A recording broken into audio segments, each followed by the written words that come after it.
علیکم ورحمۃ اللہ وبرکاتہ. نحمده ونصلی علی رسولہ الکریم.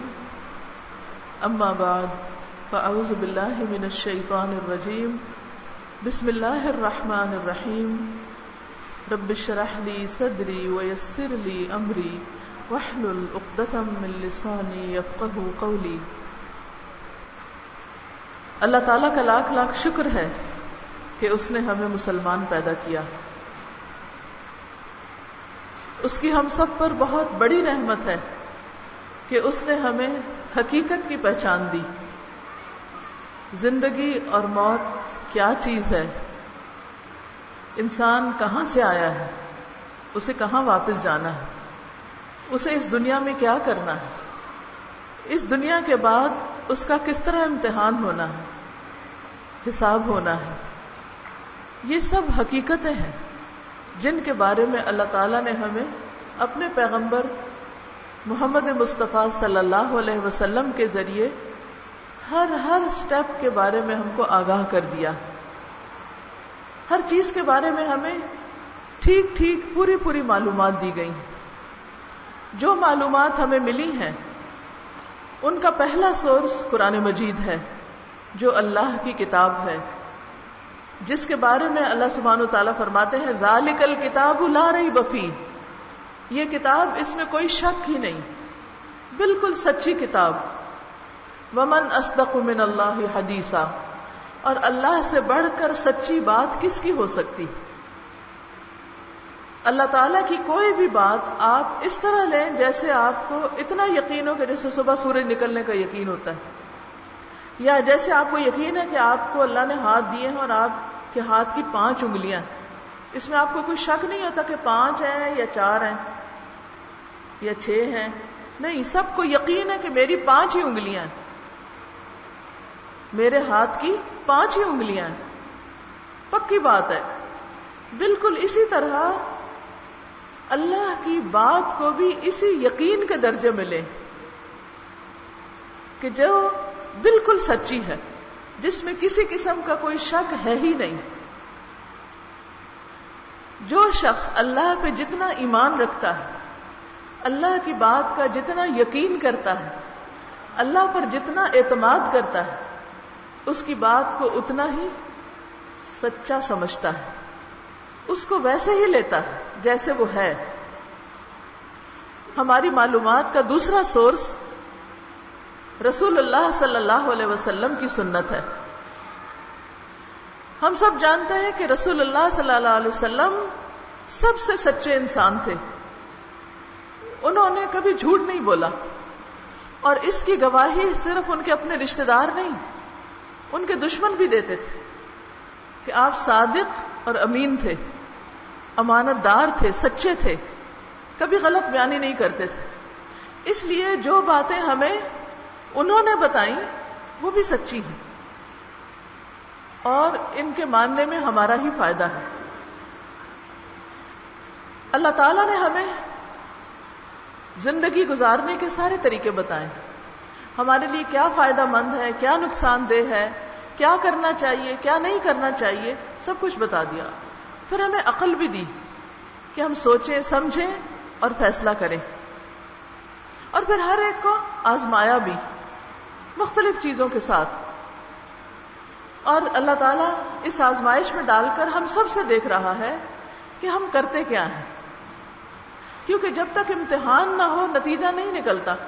مثلا اگر کوئی کہے میرا نتیجہ نکل آیا، اس سے پوچھا جائے کون سا ٹیسٹ دیا، تو کہتے ٹیسٹ تو میں نے کوئی نہیں دیا. ٹیسٹ کے بغیر نتیجہ نہیں ہوتا. کوئی پاس ہے کہ فیل ہے، وہ کب قرار پاتا ہے؟ جب وہ امتحان دیتا ہے. اور اللہ تعالیٰ ہر انسان کو زندگی میں آزماتا ہے. ہر ایک کا امتحان ہوتا ہے، لیکن ہر ایک کا امتحان مختلف ہوتا ہے. کسی کا امتحان ظاہری ہوتا ہے، کسی کا امتحان باطنی ہوتا ہے. کسی کا امتحان اولاد ہوتی ہے، کسی کا امتحان مال ہوتا ہے، کسی کا امتحان اس کا شوہر ہوتا ہے، کسی کا امتحان اس کی بیوی ہوتی ہے، کسی کا امتحان اس کے رشتہ دار ہوتے ہیں. ہر شخص کے لیے کوئی نہ کوئی چیز فتنہ ہے. قرآن پاک میں اللہ تعالیٰ فرماتے ہیں انما اموالکم و اولادکم فتنہ. بے شک تمہارے مال اور تمہارے اولادیں تمہارے لیے امتحان ہے، آزمائش ہے۔ زندگی اللہ نے امتحان کے لیے بنائی، خلق الموت والحیات لیبلوکم ایکم احسن عملا، اس نے زندگی اور موت بنائی تاکہ تمہارا امتحان لے۔ مقصد یہی ہے کہ آزما کے دیکھے۔ کس بات کی آزمائش؟ ایکم احسن عملا، کہ تم میں اچھے عمل کون کرتا ہے، اور احسن کا مطلب ہے سب سے اچھے۔ کوئی اچھا کرے یا نہ کرے پھر بھی اچھا کرنا، یہ ہوتا ہے احسن کا درجہ، یعنی سب سے آگے، نیکی میں آگے، اخلاق میں آگے، اچھائی میں آگے۔ تو اس لیے ہم سب ایک امتحان میں ہیں۔ کبھی اللہ تعالی ہمیں عبادتوں کے ذریعے بھی آزماتا ہے۔ دن کی 5 نمازیں ہم پر فرض ہیں، ہمیں اذان کی آواز آتی ہے، سنائی دیتی ہے، مؤذن پکارتا ہے حی علی الصلاۃ حی علی الفلاح، نماز کی طرف آؤ، کامیابی کی طرف آؤ۔ کچھ لوگ ہیں جو اس پکار کے اوپر لبیک کہتے ہیں، اپنے کام کاج چھوڑ دیتے ہیں اور اٹھ کے نماز کے لیے چلے جاتے ہیں۔ اور کبھی کچھ لوگ کیسے ہوتے ہیں جو سن کے سنی انسنی کر دیتے ہیں اور اپنے کام میں اس طرح لگے رہتے ہیں جیسے انہوں نے کوئی سنا ہی نہ ہو کچھ، تو ان کا بھی ایک امتحان ہے۔ اسی طرح سال میں ایک دفعہ رمضان کا مہینہ آتا ہے، تو رمضان کا مہینہ جو ہے یہ بھی ایک امتحان ہے کہ کون اللہ کے حکم سے اپنا کھانا پینا اور جنسی خواہشات کی تکمیل چھوڑتا ہے اور کون نہیں چھوڑتا، کون اللہ کی بات مانتا ہے اور کون بات نہیں مانتا۔ تو رمضان میں ہم سب کا یہ امتحان ہوتا ہے۔ اور پھر روزہ صرف کھانا پینا چھوڑنے کا نام نہیں، بلکہ اس کے ساتھ ساتھ زبان کا بھی روزہ ہوتا ہے کہ زبان سے وہ باتیں نہ نکالی جائیں جو دوسروں کے لیے تکلیف کا باعث ہوں، جو اللہ کو ناراض کریں۔ اسی طرح آنکھ سے وہ چیزیں نہ دیکھی جائیں جو اللہ کو ناراض کرنے والی ہوں، کان وہ باتیں نہ سنیں جو اللہ کو پسند نہیں۔ تو الحمدللہ اللہ تعالیٰ نے ہماری تربیت کے لیے، ہماری اصلاح کے لیے، ہمارے فائدے کے لیے ہر سال ہمیں ایک بابرکت مہینہ عطا کیا ہے، رمضان کا مہینہ، جس کو عربی میں کہتے ہیں شہر رمضان۔ تو الحمدللہ ہم سب کے لیے اللہ سبحانہ و تعالیٰ کا ایک بہت ہی بڑا تحفہ، یعنی تحفہ رمضان، اور بہت رحمتوں، برکتوں، اللہ کی نوازشوں سے بھرپور مہینہ آنے والا ہے۔ کچھ لوگ رمضان کا نام سنتے ہی گھبرانے لگتے ہیں، ہے گرمی کا موسم ہوگا، کیسے روزہ رکھیں گے، پیاس لگے گی، اور کوئی کہتا ہے اچھا میری تو طبیعت ٹھیک نہیں، میرے لیے تو روزہ معاف ہی ہوگا، کوئی کچھ اور سوچ سکتا ہے۔ لیکن اگر ہمیں یہ پتا ہو کہ رمضان کے روزے کا فائدہ کتنا ہے تو ہم کبھی بھی اس کو نہ چھوڑیں کسی بھی قیمت پر۔ اسی لیے جو لوگ اس کی قدر و قیمت پہچانتے ہیں، اگر کوئی ڈاکٹر انہیں یہ ریکمینڈ بھی کرے کہ روزہ نہ رکھو تو وہ رونے لگ جاتے ہیں کہ کیسے نہ رکھیں، کیا پتہ اگلے رمضان میں ہم ہوں یا نہ ہوں۔ تو اسی تیاری کے لیے آپ سب کی خدمت میں یہ کتاب پیش کی گئی ہے کہ ہم اسے خود بھی پڑھیں اور دوسروں کو بھی بتائیں، اپنے گھر والوں کے ساتھ بھی اس کو شیئر کریں تاکہ سب شعوری طور پر روزہ رکھیں۔ اگر اس کا بیک کور دیکھیں، پچھلی سائڈ، رمضان جب آتا ہے تو رحمت کے دروازے کھلتے ہیں۔ ایک اور حدیث میں آتا ہے آسمان کے دروازے کھلتے ہیں۔ ایک اور حدیث سے پتہ چلتا ہے کہ جنت کے دروازے کھلتے ہیں۔ رمضان سال کے تمام مہینوں میں سب سے زیادہ افضل مہینہ ہے، جس میں قرآن مجید حضور صلی اللہ علیہ وسلم پر نازل ہوا۔ اسی مہینے میں قرآن مجید لوح محفوظ سے، لوح محفوظ جس میں ہر چیز کا ریکارڈ موجود ہے اور اس تک کوئی نہیں پہنچ سکتا، وہ اللہ تعالیٰ کا ایک خاص ایسا دفتر ہے کہ جس تک کسی کی بھی رسائی نہیں، نہ وہاں کوئی لکھ سکتا، نہ وہاں سے کوئی مٹا سکتا ہے، وہاں کا ڈیٹا بھی کریش نہیں ہوتا، فائلز بھی نہیں اڑتی، کسی بھی طرح اس کو کوئی نقصان نہیں دے سکتا. اسی لیے اس کو لوح محفوظ کہا گیا ہے.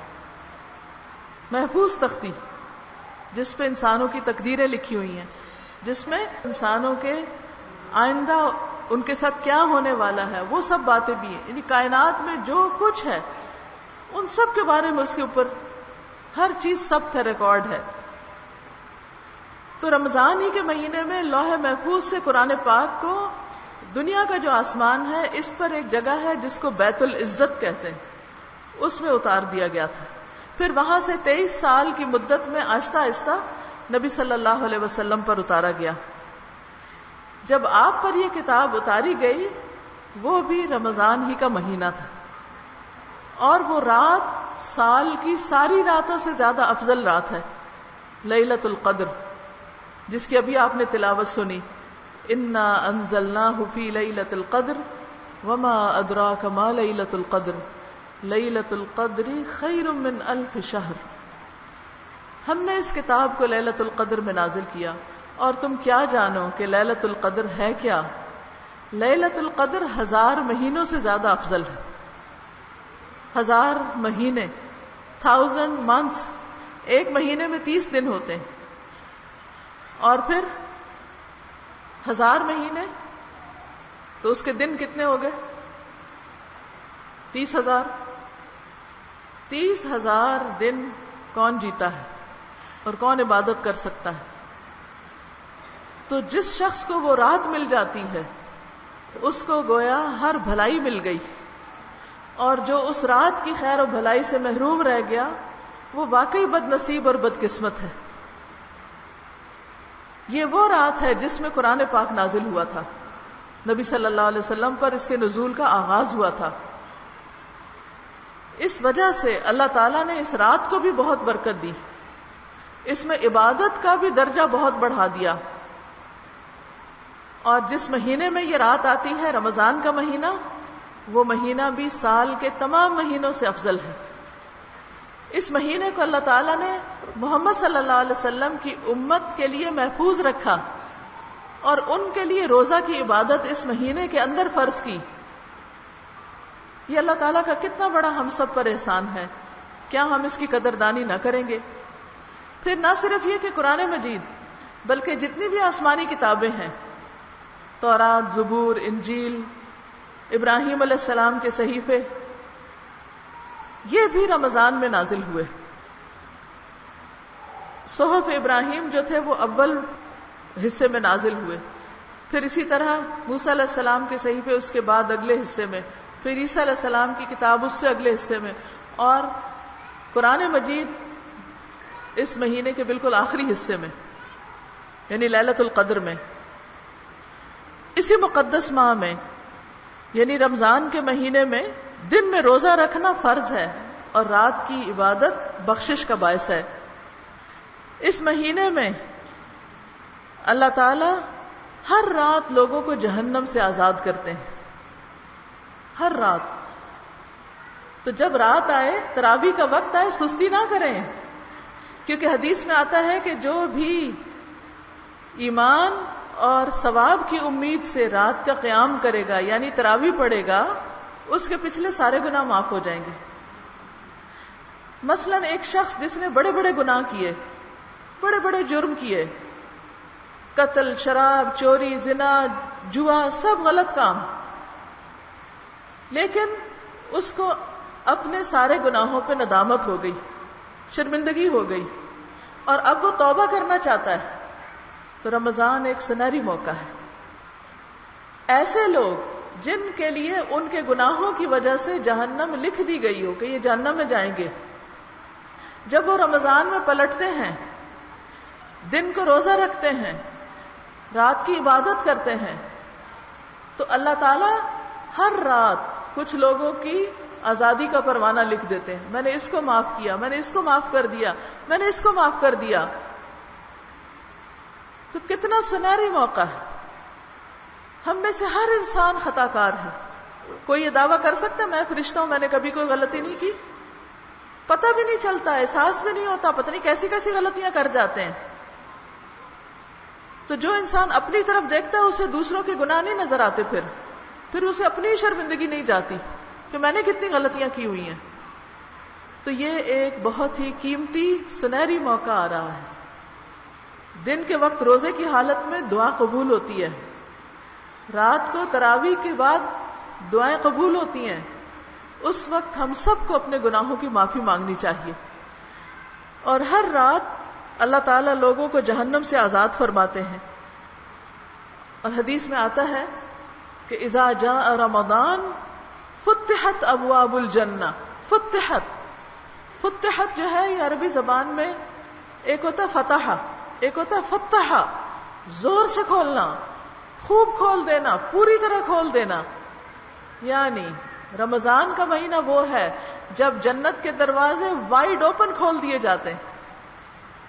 دروازہ کھولنے کا مطلب کیا ہے؟ ویلکم، آؤ اس رستے کی طرف، دوڑ کر آؤ. جیسے قرآن مجید میں ایک اور جگہ پر آتا ہے وَسَارِعُوا إِلَىٰ مَغْفِرَةٍ مِّن رَّبِّكُمْ وَجَنَّةٍ عَرْضُهَا السَّمَاوَاتُ وَالْأَرْضُ أُعِدَّتْ لِلْمُتَّقِينَ. سارعوا، تیز دوڑو، جلدی کرو، الی مغفرۃ من ربکم، اپنے رب کی بخشش کی طرف. یعنی معافی مانگنے میں دیر نہ لگاؤ، دوڑ کے آؤ اللہ کی طرف، وہ معاف کرنے والا ہے. وجنت، اور جنت کی طرف دوڑ کے آؤ. دروازے پورے کھلے ہیں. اس وقت جو آنا چاہے گا اندر آ جائے گا، جو جنت مانگے گا، جو ایسے کام کرے گا، اللہ اس کو ہمیشہ کے لیے ایک خوبصورت ترین ٹھکانہ عطا فرمائے گا. وغلقت ابواب جہنم، اور جہنم کے دروازے زور سے بند کر دیے جاتے ہیں. شٹ ڈاؤن، پورے کے پورے، ایک بھی نہیں کھلا ہوتا ان میں سے. تو جو شخص توبہ کرتا ہے، معافی مانگتا ہے، اللہ تعالیٰ اس کو معاف کر دیتا ہے. اور یہ ہر رات میں ہوتا ہے. رمضان کے شروع ہوتے ہی جنت کے دروازے کھول دیے جاتے ہیں، جہنم کے دروازے بند کر دیے جاتے ہیں، شیاطین قید کر دیے جاتے ہیں. شیطان قید کرنے سے کیا فائدہ ہے کہ ہمارے لیے نیکی کرنا آسان ہو جاتا ہے. ابھی تو کیا ہوتا ہے کہ ہم کوئی اچھا کام کرنا چاہیں تو شیطان ہمیں وسوسے ڈالتا ہے، تمہاری کوئی نیکی نہیں قبول، تمہاری نہیں معافی ہونی، اللہ تم سے تو ناراض ہی ہے، کوئی فائدہ نہیں روزے رکھنے کا، کوئی فائدہ نہیں نماز پڑھنے کا. وہ بہکاتا ہے. تو انسان کہتا ہے کوئی فائدہ نہیں، چھوڑو پرے، اب دوزخ میں تو جانا ہی ہے، دنیا تو مزے کر کے گزارو. اور غلط کام کرتا ہے انسان. نہیں، انسان کو جب بھی احساس ہو فوراً پلٹ جانا چاہیے، فوراً معافی مانگنی چاہیے. تو اللہ تعالیٰ شیطانوں کو باندھ دیتے ہیں تاکہ وہ بندوں کو نہ بہکائیں. لیکن ہو سکتا ہے آپ کے ذہن میں یہ خیال آ رہا ہو کہ پھر بھی لوگ غلط کام کرتے ہیں، چوری قتل ڈاکہ پھر بھی ہو رہے ہوتے ہیں. تو بات یہ ہے کہ شیطان تو باندھ دیا گیا، لیکن جو اپنا نفس ہے وہ تو ہمارے ہی اندر ہے نا. شیطان کے علاوہ برائیوں پر انسان کو اس کا نفس بھی ابھارتا ہے، اور اس کا بھی ہمیں قرآن مجید سے پتہ چلتا ہے. وما ابرئ نفسی ان النفس لامارۃ بالسوء، میں اپنے نفس کو بری و ذمہ نہیں قرار دیتا. نفس تو برائیوں پہ اکساتا ہی رہتا ہے، لیکن روزہ رکھ کے نفس کنٹرول ہو جاتا ہے. نماز پڑھ کے انسان اور دھیما ہو جاتا ہے، کام ڈاؤن ہوتا ہے، بار بار سجدہ کرتا ہے، اللہ کے حضور جھکتا ہے تو اس کے اندر اور عاجزی آتی، اسے اپنے گناہوں پر شرمندگی ہوتی. اب اس کی مثال ایسے ہی سمجھیں کہ مثلاً اگر آج کل آپ کوئی پودا لگانا چاہیں، مثلاً گلاب لگانا چاہیں، تو ہو سکتا ہے وہ نہ اگے، لیکن اس کا جو موسم ہوتا ہے نا، اگر اس میں آپ بیج ڈالیں تو فوراً اگ جاتا ہے. مثلا آج میں آ رہی تھی جب اسلام آباد سے، تو راستے میں کینوں کے درخت ہر طرف تھے، سرسبز درخت، لیکن کوئی کینو نہیں تھا اس پہ. کیوں؟ اس لیے کہ کینو کا موسم نہیں ہے یہ. تو جتنی چاہے کھاد ڈالیں، پانی ڈالیں، بارشیں ہو رہی ہیں آج کل، لیکن کینو نہیں اگ سکتے کیونکہ کینو کا موسم نہیں ہے. ہاں جب کینو کا موسم آتا ہے تو ہر طرف بہار آ جاتی ہے. گندم ہر موسم میں نہیں لگا سکتے آپ کہ آپ کے اچھا ہم مصروف تھے، کہیں چلے گئے تھے، دیر ہو گئی، لیکن چلو ابھی بھی لگا لیتے ہیں. نہ اب نہیں فائدہ لگانے کا.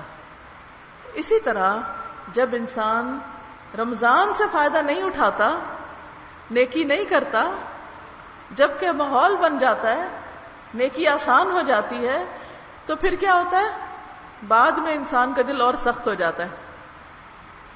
پھر ایک اور رمضان آتا ہے، پھر انسان غفلت میں گزار دیتا ہے، دل اور سخت ہو جاتا ہے، دل اور سخت ہو جاتا ہے، نیکی اور مشکل ہو جاتی ہے، اور ایک گناہ کے بعد ایک گناہ اور آسان ہو جاتا ہے. تو اس لیے ہم سب کے لیے ایک بہت بڑی خوشخبری ہے کہ اس مہینے میں نیکیوں کا موسم بہار ہے، پھل لگنے والے ہیں، ہر طرف ہریالی ہونے والی ہے، رحمتوں کی بارشیں برسنے والی ہیں. یعنی اللہ تعالیٰ کی رحمت ایسے آتی ہے جیسے برسات ہو. کوئی بھی نیکی کا کام انسان کرتا ہے اس کا اجر کئی گنا زیادہ لکھا جاتا ہے. اس لیے ہمارا رمضان کے علاوہ کے مہینوں کی طرح نہیں ہونا چاہیے. روزے والا دن بغیر روزے کے دن کی طرح نہیں ہونا چاہیے، فرق ہونا چاہیے. یعنی عام دنوں میں جو کچھ ہم کرتے ہیں اس اپنے اسکیجول کو ڈفرنٹ کریں، اور اس کے لیے رمضان سے پہلے ہی تیاری شروع کر دیں. ضروری کام نپٹا لیں، عید کے کپڑے بنا لیں، راشن سارا خرید لیں، گھر کی مرمتیں وغیرہ کرانی ہے وہ کرا لیں. جتنے بھی ضروری کام ہیں سارے پہلے ہی اچھی طرح صاف سوف کر لیں، اچھی طرح ان کو مکمل کریں. کیوں؟ جب رمضان آ جائے تو پھر ان کاموں میں وقت کم اور زیادہ وقت کس میں لگے؟ عبادت میں لگے. بعض لوگوں کی عادت یہ ہوتی ہے کہ انہوں نے رمضان میں روزے کے علاوہ سارا دن قرآن پڑھنے کا اپنا ایک پروگرام بنایا ہوتا ہے. وہ اپنے کام کرتے پھر قرآن کھول کے بیٹھ جاتے ہیں، پھر وقت آتا ہے نماز کا، کھانا بنانا ہے، شام کی افطاری تیار کرنی ہے، وہ کر لی، پھر دوبارہ قرآن پڑھ لیا. پھر ان کا رمضان قرآن کے ساتھ گزرتا ہے. آپ کو معلوم ہے کہ حضرت عبداللہ ابن عمرو ابن العاص جو تھے وہ روزانہ قرآن ختم کرنا چاہتے تھے، تو نبی صلی اللہ علیہ وسلم نے ان کو اجازت نہیں دی. کہا کہ نہیں، کم از کم 3 دن ضرور لگاؤ، یعنی روز کے 10 پارے. اور بہت سے صحابہ کا یہ معمول تھا کہ روز کے 7 پارے پڑھتے تھے. ٹھیک ہے، روز کے 7 پارے. یہ جو منزل ہوتی ہے نا، ایک 7 منزلیں ہیں قرآن کی، تو ہفتے میں اس طرح قرآن پاک مکمل ہو جاتا ہے. اگر آپ یہ نہیں کر سکتے تو روز کا 1 پارہ ضرور کر لیں، اور جب آپ ٹارگٹ مقرر کر لیں گے، ارادہ کر لیں گے، نیت کر لیں گے، تو اللہ تعالیٰ کروا بھی لے گا. تو بہرحال جو کچھ بھی آپ کو کرنا ہے اس کی تیاری ابھی سے شروع کر لیں. اس ماہ میں انسان کو تقویٰ حاصل ہوتا ہے، اخلاص، ہدایت، صبر، انسانی ہمدردی، تزکیہ نفس، اس طرح کی انسان کے اندر کوالٹیز پیدا ہوتی ہیں، اللہ کے اور زیادہ قریب ہوتا ہے. تو رمضان مہینہ ہے اپنے اندر تبدیلی لانے کا، پازیٹو انسان بننے کا، مثبت سوچ لانے کا. رمضان مہینہ ہے ذہنی، روحانی، جسمانی اوور آلنگ کا. جیسے گاڑیوں کی اوور آلنگ ہوتی ہے نا، اسی طرح گھروں کی رینوویشن ہوتی ہے نا، سالانہ صفائی کرتے ہیں نا آپ. مجھے اچھی طرح یاد ہے، ہم لوگ میرا خیال اگست یا ستمبر کا مہینہ ہوتا تھا، سارے کپڑے پیٹیوں میں سے نکال کے ان کو دھوپ لگواتے تھے، کتابیں نکال کے دھوپ میں رکھتے، ہر چیز، اور سالانہ صفائی ہوتی تھی. کبھی وہ پینٹ وینٹ ہو رہا ہے، سفیدیاں ہو رہی ہیں، صفائیاں ہو رہی ہیں، اور پھر آگے سردی آ جاتی تھی، پھر دوبارہ گرمی گزرتی تھی، پھر سالانہ صفائی ہوتی تھی. بستروں کو بھی دھوپ لگ رہی ہے، ہر چیز اندر سے نکال کے. برتن مجھے اچھی طرح یاد ہے کہ ساری الماریوں سے امی برتن نکال کے ہم سب دھونے بیٹھ جاتے تھے، بڑا ہی مزہ آتا تھا، اور چارپائیوں کے اوپر ڈال کے ان کو سکھا کے صاف ستھرے کر کے پھر الماریاں سجا دیتے تھے. تو آپ سمجھے کہ رمضان بھی ہماری اوور آلنگ کا مہینہ ہے. ساری اندر کی مٹی، میل کچیل، گرد غبار سارے دھونے کی ضرورت ہے.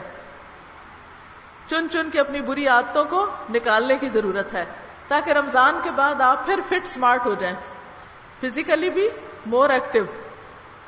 کیونکہ انسان کے معدے کو جب سکون ملتا ہے نا تو وہ ذرا ہیلدی ہوتا ہے پھر، ورنہ تو ہم سارا وقت مصروف رکھتے ہیں اس کو، کبھی یہ کھا کبھی وہ کھا، وہ بیچارہ چلتا ہی رہتا ہے، اس کو آرام ہی نہیں ملتا. تو رمضان میں 15 گھنٹے تک آپ اس کو اچھا آرام کرواتے ہیں. تھوڑی دیر میں کھانا ہضم ہو جاتا ہے، اس کے بعد وہ آرام کرتا ہے. اسی طرح صرف سٹمک نہیں، اس کے ساتھ اور بھی جو آرگنز ہیں، ہمارا جگر ہے، پتا ہے، اسپلین ہے, تلی, یہ جتنی بھی آرگن کے حصہ ہیں, انٹسٹائن, ان سب کی سالانہ چھٹیاں ہیں ان کی بھی, ٹھیک ہے نا, وہ بھی آرام کرتے ہیں, ان کی روٹین بھی فرق ہوتی. یہ اللہ تعالیٰ کا بہت بڑا احسان ہے کہ اس نے ہمارے جسمانی فائدے کے لیے روزہ ہم پر فرض کیا. اگر فرض نہ ہوتا نا, بلیو می, ہم چوری چھپے کچھ کھا ہی جاتے. کتنی کتنی ڈائٹنگ کے وعدے کرتے ہیں, کتنا اسٹرکٹ ڈاکٹرز کے آرڈرز ہوتے ہیں, یہ تو چکھنا نہیں آپ نے, اس چیز کے تو قریب نہیں جانا. لیکن ہم بہانے سے کوئی نہ کوئی رستہ نکال کے پورا پلان نہیں فالو کرتے کبھی بھی. ہاں روزہ ہوتا ہے تو خوشی خوشی, ٹوٹل کمپلیٹ اسٹاپ, ایک قطرہ پانی اپنے اندر نہیں جانے دیتے, ایک قطرہ بھی. اور اگر وضو وغیرہ کرے نا کلی, تو بار بار تھوکتے ہیں کہیں کوئی چیز اندر نہ چلی جائے, باہر کرنا ہے اس کو, اندر نہیں جانے دینا. اور کوئی ہمیں نہیں دیکھ رہا ہوتا. واش روم میں جہاں وضو کرے کون دیکھ رہا ہے آپ کو؟ نہ امی, نہ ابا, نہ بہن بھائی, کوئی بھی نہیں, صرف اللہ دیکھ رہا ہے. تو یہ احساس بہت اسٹرانگ ہو جاتا ہے کہ اللہ مجھے دیکھتا ہے. میں نے کوئی کام بھی اللہ کی ناراضگی کا نہیں کرنا, میں نے جو کرنا ہے اس کو راضی کرنے کے لیے کرنا ہے. پھر اسی طرح اسپرچولی ہم اسٹرانگ ہوتے ہیں, قرآن زیادہ پڑھتے ہیں, سجدے زیادہ کرتے ہیں, صدقہ خیرات زیادہ کرتے ہیں, اور اچھے اچھے کام کرتے ہیں, تو اس سے ہماری روحانیت مضبوط ہوتی. پھر ہم اپنے غصے کو کنٹرول کرتے ہیں, اپنی زبان کو کنٹرول کرتے ہیں, ہم لوگوں کے ساتھ اور احسان کا رویہ اختیار کرتے ہیں. اس سے ہم ایموشنلی بھی اسٹرانگ ہوتے ہیں. حدیث میں آتا ہے نا کہ جب انسان سے کوئی لڑنے کے لیے آئے تو وہ جواب میں لڑائی نہ کرے, وہ کہے انی امرؤ صائم, میں تو روزہ دار ہوں, میں روزے سے ہوں, میں جواب نہیں دوں گا. اور اس طرح انسان کے اندر ایک کنٹرول آتا ہے, سیلف کنٹرول. اگر آپ یہ سمجھیں نا کہ روزے سے آپ کی کون سی پرسنل ہیبٹ یا آپ کی پرسنالٹی میں کیا چیز اسٹرانگ ہو سکتی ہے, زیادہ بہتر طور پر آ سکتی ہے, یا آپ کیا اچیو کرتے ہیں, تو اس کو 2 لفظوں میں کہہ سکتے ہیں ضبط نفس, سیلف کنٹرول. اپنا آپ کنٹرول کرنا آتا ہے. ہم نیند بھی کنٹرول کرتے ہیں, سحری کے وقت اٹھتے ہیں نا, اور سحری کرنی چاہیے, کیونکہ کچھ لوگ وہ فجر کا الارم لگا کے اٹھتے ہیں, سحری نہیں کرتے, کہتے ہم نے رات لیٹ کھا لیا تھا اب کیا اٹھنا. حالانکہ نبی صلی اللہ علیہ وسلم فرمایا کہ سحری کب کرو, تاخیر سے کرو, پہلے 2 بجے کھا کے نہیں سو جاؤ. تو اس طرح ہم اپنی بھوک, پیاس, نیند, خواہشات, زبان, آنکھ, کان, ہر چیز پہ کنٹرول اور چیک رکھتے ہیں. تو اس طرح ہم ایک اسٹرانگ پرسن بنتے ہیں. تو اگر کوئی بھی ہمیں ستائے اور ہمیں لڑانے کی کوشش کرے, تو نبی صلی اللہ علیہ وسلم نے ہمیں بہت اچھی ٹپ دی کہ تم آگے سے کہو میں تو روزے سے ہوں. کوئی گالی دے, کوئی لڑائی جھگڑا کرے, تو تم نے جواب نہیں دینا, کیا کہنا ہے, میں تو روزے سے ہوں. اس طرح آپ خود بھی بچ گئے اور دوسرے کو بھی یاد آ گیا کہ وہ بھی روزے سے ہے, کیونکہ صرف آپ نے تھوڑی رکھنا ہے, اسے بھی رکھنا ہے. تو اس طریقے سے انسان بہت سی برائیوں سے بچ جاتا ہے. دیکھیں جب ہمیں کوئی کچھ سنا رہا ہوتا ہے نا, تو ہمیں غصہ آتا ہے, تو ہمارا دل چاہتا ہے ہم بھی اس کو سنائیں, ہوتا ہے نا, ہم نے چپ نہیں رہنا ہوتا. تو آپ نے یہ نہیں فرمایا کہ چپ ہو جاؤ, آپ نے فرمایا کہ کہو میں روزے سے ہوں, میں روزے سے ہوں. اب بول تو پڑے آپ کہ میں روزے سے ہوں. گالی نہیں دی آپ نے, لڑائی نہیں کی, بدتمیزی نہیں کی, لیکن کیا کہہ دیا, میں روزے سے ہوں. اب وہ اندر کا تھوڑا سا غصہ بھی نکل جاتا ہے, میں روزے سے ہوں, اور اس کے ساتھ ساتھ خود بھی اور دوسرے کو بھی یاد آ جائے تو لڑائی ختم ہو جاتی. یہ فارمولہ اگرچہ روزے کے لیے بتایا گیا, لیکن اگر انسان کو اس کی عادت ہو جائے تو بعد میں بھی انسان اپنے اوپر کنٹرول کر سکتا ہے. تو بات یہ ہے کہ اللہ تعالیٰ نے تو رحمتوں کے دروازے کھول دیے, اب ہے کوئی جو ان دروازوں سے داخل ہو. تو بہرحال میں کتاب کے بارے میں تھوڑا سا آپ کو بتا دیتی ہوں, یہ آپ کی سہولت کے لیے ساری چیزیں اکٹھی کر دی گئی ہیں, تاکہ اگر آپ کسی سے شیئر کرنا چاہیں تو آرام سے وہ چیز پڑھ لیں. اسکول کی اسمبلی میں آپ بتا سکتے ہیں بچوں کو, کہیں کوئی لیکچر ہے وہاں پر آپ پڑھ کے سنا سکتے ہیں. اسی طرح اپنے گھر میں بچوں کو ساتھ بٹھا کے انہیں ایک ایک چیز ایک ایک دن میں بتا سکتے ہیں, تاکہ ان کو بھی ساری معلومات ہو جائیں. تو اس میں آپ دیکھیے کہ سب سے پہلے تو رمضان کو خوش آمدید کہا گیا ہے, ویلکم. جیسے ایک مہمان ہوتا ہے نا، جب کوئی آتا ہے تو ہم کیا کرتے ہیں؟ اس کو ویلکم کرتے ہیں. تو رمضان بھی چونکہ ہمیشہ نہیں رہتا، آتا ہے اور چلا جاتا ہے، تو وہ ایک مہمان کی طرح آتا ہے، اپنے ساتھ بہت سے خزانے لاتا ہے رحمتوں اور برکتوں کے، اور پھر چلا جاتا ہے. تو اس میں ایک ایک دن بڑا قیمتی ہوتا ہے. جیسے کوئی تھوڑے دن کے لیے آئے نا، کوئی بہن بھائی، کوئی رشتہ دار، ماں باپ، کوئی دوست، تو ہمارا دل تھوڑا ہوتا رہتا ہے، ہائے یہ چند دن کے لیے آیا ہے، ہائے یہ چلا جائے گا، ہائے اب تو اتنے دن رہ گئے، اب یہ چلا جائے گا. کتنا دل کو ہوتا ہے. بچے آتے ہیں نا چھٹیوں میں، جیسے ہاسٹل وغیرہ سے یا دور سے، تو پھر ماں باپ کے دل جو چھٹیاں ختم ہوتی ہیں، دل چھوٹے ہونے لگتے ہیں، اور پھر اندر ہی اندر ایک اداسی سی ہونے لگتی ہے کہ اب یہ چلے جائیں گے.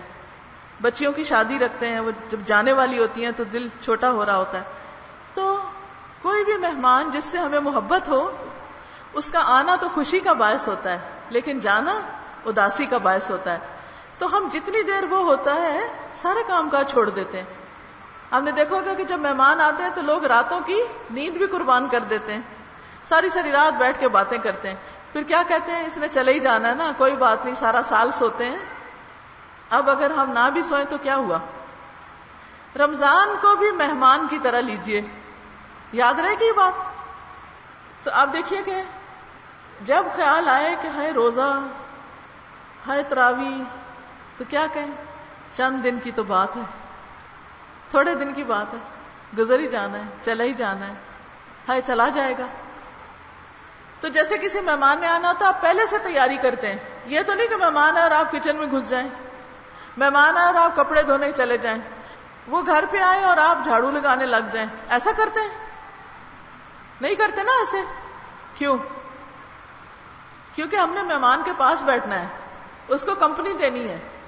اسی طرح رمضان آ رہا ہے، ہم نے یہ نہیں کرنا کہ روزہ چھوڑ کے، نماز چھوڑ کے اور ہم بازاروں میں نکل جائیں یا ہم اور کام شروع کر دیں. تو مہمان منہ دیکھتا رہے گا، پھر چلا جائے گا. تو اس لیے رمضان کو خوشی سے ویلکم کریں، پہلے سے تیاری کریں، پہلے سے ٹائم ٹیبل بنا لیں. جیسے کوئی مہمان آتا ہے نا تو ہم کہتے ہیں اچھا وہ آئے گا، پھر ہم یہاں پکنک منانے جائیں گے، پھر ہم فلانی چیز کی سیر کریں گے، پھر ہم یہ پکائیں گے، یہ کھائیں گے. بس یہی سمجھیں کہ رمضان بھی آ رہا ہے، پہلے سے مینیو بنا لیں، یہ پکانا ہے، یہ خرید کے لانا ہے، یہ کام کرنے ہیں، اس جگہ تراویح پڑھنی ہے، یہاں دورہ قرآن اٹینڈ کرنا ہے، یہاں اس کو یہ صدقہ خیرات کرنا ہے، یہ کھانا بنا کے ہر جمعے کو مثلا افطاری ہمسایوں کو بھیجنی ہے، اس دن اپنے رشتہ داروں کو بلانا ہے. جو بھی آپ کا طریقہ ہے گھر کا، اس کے مطابق پہلے سے ایک کاپی پین لے کے نا تاریخیں بھی لکھ لیں، یہ اس دن، یہ اس دن، یہ اس دن، یہ اس دن، تسلی، یہ کام اس دن، اس دن. بس جب رمضان آئے تو پھر کس پہ لگ جائیں. مثلا مغرب کے وقت آپ کو پتہ چلتا ہے کہ رمضان آ گیا، اب آپ نہائیں دھوئیں اور نماز کے لیے تیار ہو جائیں، تراویح کے لیے. پہلے دن آپ کے گھٹنے درد کریں گے، کیونکہ اتنی دفعہ گھٹنا لگانے کی عادت نہیں ہوتی زمین پہ، کمر بھی دکھے گی، لیکن دوسرے تیسرے روزے آپ بالکل ٹھیک ہو جائیں گے. اور رمضان کے اینڈ میں آپ کے مسل سٹرونگ ہو چکے ہوں گے، آپ کی کمر پہلے سے زیادہ مضبوط ہو چکی ہوگی. فزیکلی سٹرونگ کرتا ہے روزہ اور تراویح. پھر اس کے بعد یہ ہے کہ آپ صبح کی سحری کی تیاری، پھر سحری کے بعد اپنی نماز وغیرہ، قرآن کی تلاوت، نفل، پھر اس کے بعد اپنے گھر کے کچھ کام کاج، پھر قرآن لے کے بیٹھ جائیں. اگر کہیں کوئی درس وغیرہ ہو رہا ہے تو وہاں چلے جائیں، تھوڑا سن کے آ جائیں، یا اپنے گھر میں رکھ لیں. کوئی بھی طریقہ کریں تو اس سے پورے دن کا ٹائم ٹیبل بنا لیں. تو آپ دیکھیں گے کہ اس میں ہم نے ایک تھوڑا سا ٹائم ٹیبل سا بنایا ہوا ہے، اس کو بھی دیکھ سکتے ہیں، اپنی مرضی کا بھی پین کے ساتھ آگے لکھ کے بنا سکتے ہیں. چاند نظر آئے تو آپ دعائیں پڑھیں. رمضان کا استقبال دعاؤں کے ساتھ کریں کہ اللہ یہ ایمان، امن، سلامتی کا چاند ہو اور یہ رمضان سارے رمضانوں سے اچھا ہو. پھر چونکہ اس مہینے میں رحمتیں اور برکتیں نازل ہوتی ہیں تو اس لیے اس کو رحمتوں کا مہینہ کہا گیا. پھر رحمت اگر آ رہی ہے تو ہمیں کیا کرنا چاہیے؟ سمیٹنا چاہیے. آپ نے دیکھا ہوگا کہ جب بارش برستی ہے تو ہم کیا کرتے ہیں؟ جن لوگوں کو انتظار ہوتا ہے نا بارش برسنے کا، وہ فٹافٹ باہر نکل جاتے ہیں.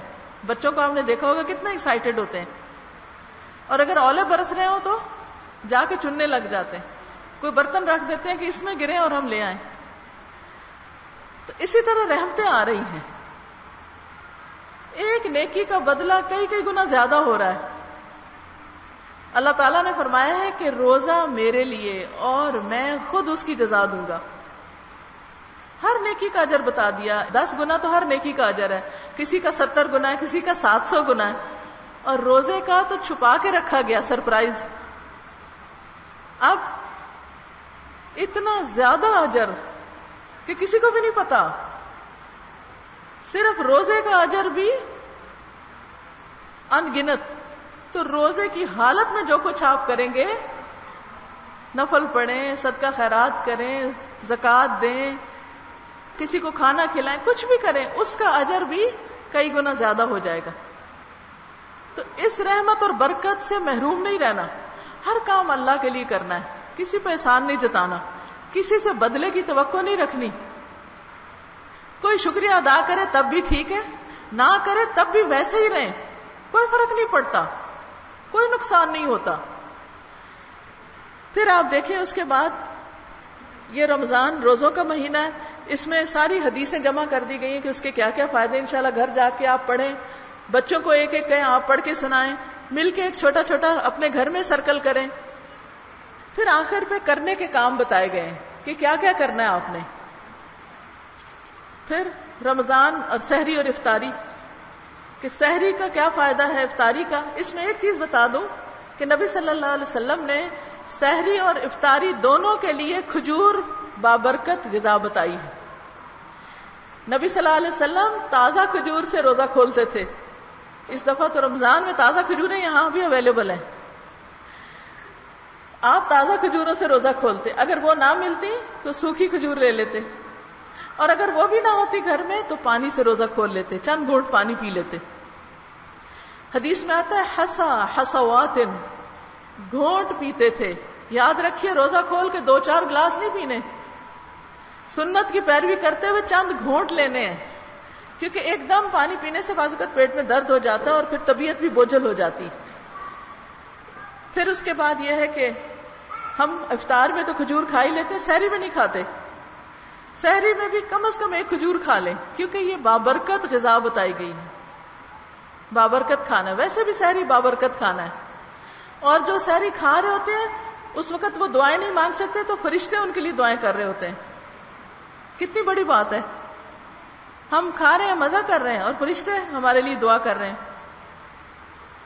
لیکن اگر ہم سو رہے ہیں تو وہ بھی چلے جائیں گے, وہ کہیں گے یہاں تو کوئی ہے ہی نہیں جس کے لیے ہم دعا کریں, سو رہے ہیں یہ تو اٹھیں ضرور. سحری کے وقت استغفار قبول ہوتی ہے, گناہوں کی بخشش کا وقت ہے وہ.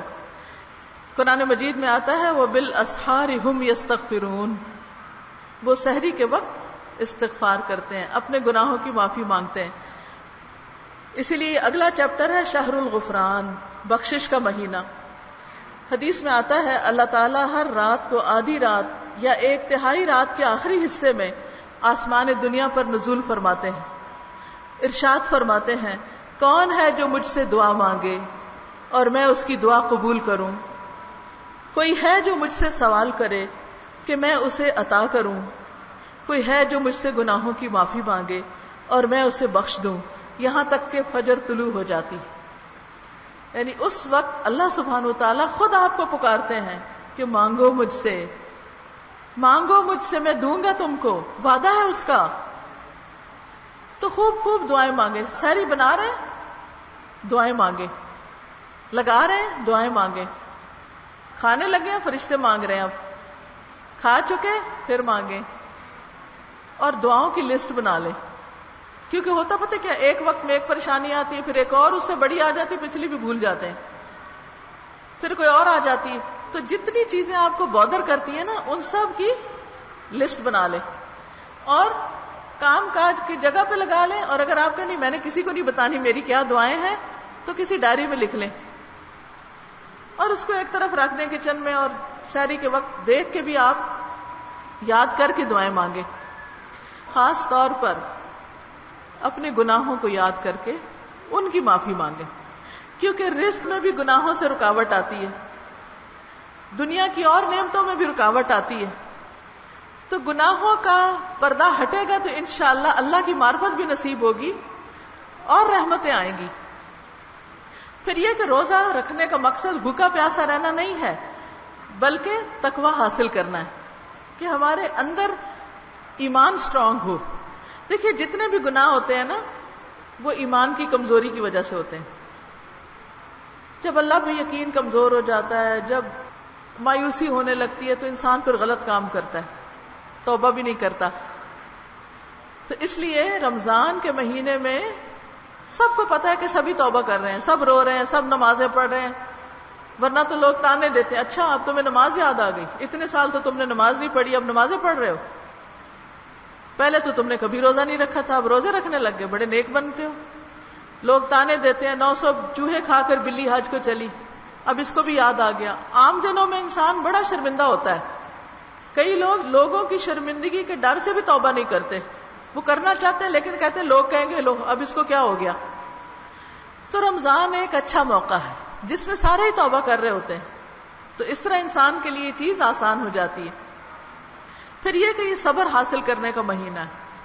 سحری، افطاری، رات کو قیام میں کھڑے ہونا، کھانا نہ کھانا، ان سب چیزوں سے انسان کو صبر کی پریکٹس ہوتی ہے.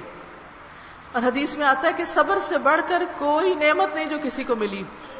اگر کسی کو صبر کرنا آ گیا تو گویا وہ سب سے کامیاب انسان ہے، کیونکہ قیامت کے دن صبر کرنے والوں کو انما یوفی الصابرون اجرہم بغیر حساب، ان کو ان کا اجر ان لمیٹڈ ملے گا. اتنا ملے گا کہ وہ سنبھال نہ سکیں، وہ سوچ ہی نہیں سکتے. دنیا میں تو مشکل لگتا ہے، انسان کہتا ہے نا آخر میں کب تک صبر کروں، ہم سب کہتے ہیں اب تو حد ہی ہو گئی. لیکن بات یہ ہے کہ اگر انسان کو یہ پتہ چل جائے کہ ایک کانٹا چبھنے پر بھی کتنا بڑا اجر لکھا ہوا ہے تو انسان کو صبر آ جائے. حدیث میں آتا ہے کہ قیامت کے دن صبر کرنے والوں کو جب ان کا اجر ملے گا تو دوسرے لوگ تمنا کریں گے کاش ہماری سکن کینچیوں سے کاٹ دی جاتی دنیا میں اور ہم صبر کر کے ہم بھی یہ اجر پاتے. تو یہ مہینہ صبر کی پریکٹس کا ہے. بھوک لگی بھی ہے تو آپ نہیں کھاتے، صبر. نیند آ رہی ہے لیکن آپ نہیں سوتے، کنٹرول کرتے ہیں، صبر کا معنی تو رک جانا. پھر یہ مہینہ قرآن کا مہینہ ہے. شہر رمضان الذی انزل فیہ القرآن، اس مہینے میں قرآن نازل ہوا، اس لیے اس کی خوب تلاوت. اگر حافظ ہیں تو اس کی ریویژن کر لیں، دہرائی کر لیں، سارے کی نہیں ہوتی کچھ حصہ ہی کر لیں. پھر شہر الدعا، دعاؤں کا مہینہ. روزے کی حالت میں بھی دعائیں قبول ہوتی ہیں اور بھی قبولیت کے اوقات ہیں، اس لیے خوب دعا کریں. ذکر کا مہینہ، درود شریف پڑھیں، تسبیح پڑھیں، سبحان اللہ و بحمدہ سبحان اللہ العظیم پڑھیں. یہ 2 کلمات اللہ کو بہت ہی پیارے ہیں. پھر رمضان مہینہ ہے شہر المواسات، ہمدردی کرنے کا مہینہ. دوسرے انسانوں سے، غریبوں سے، فقیروں سے صرف یہ نہ دیکھے کہ ہمارے لیے کیا ہے، یہ دیکھے ہمارے ہمسائے بھی کیا کر رہے ہیں، ان کے پاس کھانے کو ہے، ہمارے رشتہ داروں کا کیا حال ہے، کیا وہ بھی کھا پی سکتے ہیں یا ان کے پاس کھانے کو نہیں. پھر غریب غربا، محتاج لوگ، بیمار لوگ. اگر آپ ایک دن ہسپتال کا چکر لگائیں نا اور دیکھیں کہ مریض تو مریض ہیں، باہر جو ان کے رشتہ دار بیٹھے ہوئے ہوتے ہیں وہ کس حال میں ہیں. درختوں کے نیچے بعض اوقات بیچارے سارا دن بیٹھے رہتے ہیں. تو سحری افطاری کے وقت اگر کچھ پکا کے ان لوگوں کو بھیج دیا جائے، کسی کو بھی دیا جائے، جو بھی آپ سمجھتے ہیں. پھر صدقہ خیرات کا مہینہ. اس میں آپ دیکھیے کہ حدیث میں آتا ہے کہ ہر روز صبح کے وقت 2 فرشتے پکارتے ہیں، دعائیں کرتے ہیں، یا اللہ دینے والے کو اور دے اور روکنے والے کے پاس جو ہے وہ بھی تباہ کر دے. تو جو دیتا ہے اللہ تعالیٰ کا وعدہ ہے کہ وہ اس کو کئی گنا اور زیادہ بڑھا کے دے گا. اور رمضان میں عام صدقہ خیرات کا اجر بھی کئی گنا زیادہ بڑھ جاتا ہے. پھر شہر القیام، تراویح، تہجد، اشراق کے نفل، کیونکہ انسان فرض کے بعد نوافل کے ذریعے اللہ کا قرب اختیار کرتا ہے. پھر اگر ہو سکے تو عمرہ کریں، اللہ توفیق دے، وسعت دے، سال بھر بچت کریں، کیونکہ رمضان میں عمرہ نبی صلی اللہ علیہ وسلم کے ساتھ حج کرنے کے برابر ہے. اتنا بڑا اجر و ثواب ہے. اگر آپ خود نہیں بھی جا سکتے، کوئی اور جا رہا ہے، اس کی کچھ مدد کر دیں، اس سے کیا ہوگا کہ آپ کا بھی بیچ میں حصہ پڑ جائے گا. اوروں کو آپ مشورہ دے سکتے ہیں کہ آپ بھی جائیں. تو یہ ایک بہت بڑی رحمت کا مہینہ ہے. اب آپ دیکھیں نا کہ عمرہ ایک نفل عبادت ہے، لیکن رمضان میں کرنے سے نفل کا ثواب کتنا ہو گیا؟ فرض، اور فرض بھی بڑا اعلیٰ درجے کا فرض. اسی طرح عام صدقہ خیرات بھی بہت اعلیٰ درجے کا اجر پاتا ہے. آخری عشرے کا خاص اہتمام کریں، توفیق دے اللہ تعالیٰ تو اعتکاف کریں، ورنہ راتوں کو جاگنے کی کوشش کریں، کیونکہ آخری عشرے میں ہی تاک راتوں میں سے ایک رات میں لیلۃ القدر ہوتی جس میں قرآن پاک نازل ہوا. اس کی کچھ علامتیں ہیں، وہ حدیث کی روح سے کیا ہے میں نے یہاں ساری جمع کر کے لکھی ہیں کہ اس دن سورج کی روشنی ذرا دھیمی ہوتی ہے، چاند پچھلی راتوں کا ہوتا ہے تو وہ ایسا ہوتا ہے جیسے ایک تھالی کا کنارہ. اور اس رات کی دعا بھی یہاں لکھی ہوئی ہے، اللہم انک عفو تحب العفو فاعف عنی. پھر کچھ احکامات دیے گئے ہیں روزے کے، اور پھر الوداع رمضان.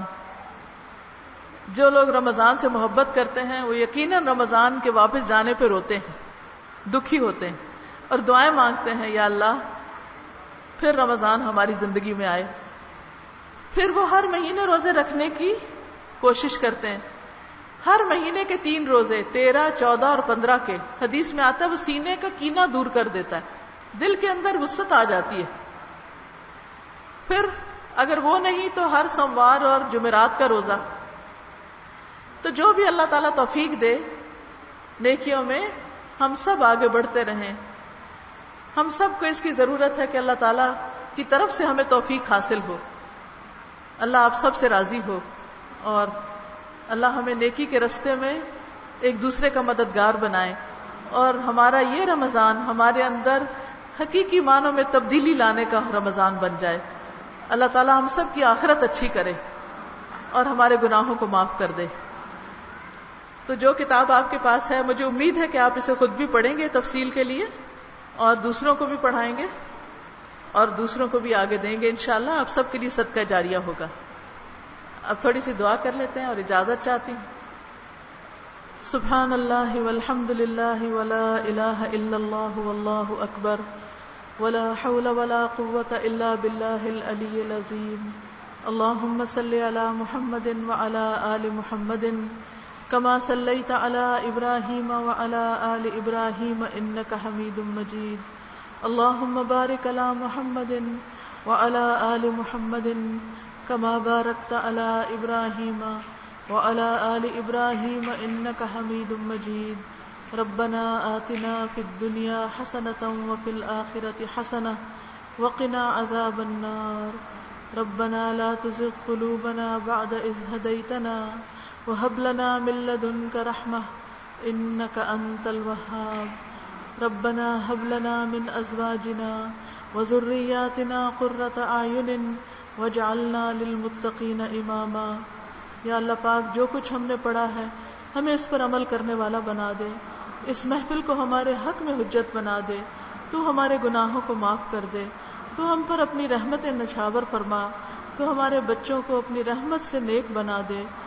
یا اللہ جن بچوں کی شادی کی عمر ہے اور شادی نہیں ہوئی انہیں بہترین رشتے عطا فرما، جو شادی شدہ ہیں اور اولاد نہیں ہوئی انہیں اولاد صالح عطا فرما. یا رب العالمین ہمارے شوہروں کو ہماری آنکھوں کی ٹھنڈک بنا، انہیں ہدایت عطا فرما. یا اللہ ہم سب کو ہدایت کی توفیق دے.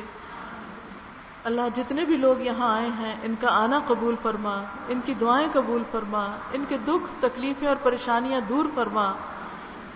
یا اللہ ہمیں دنیا کے علاوہ آخرت کے عذاب سے بچانا.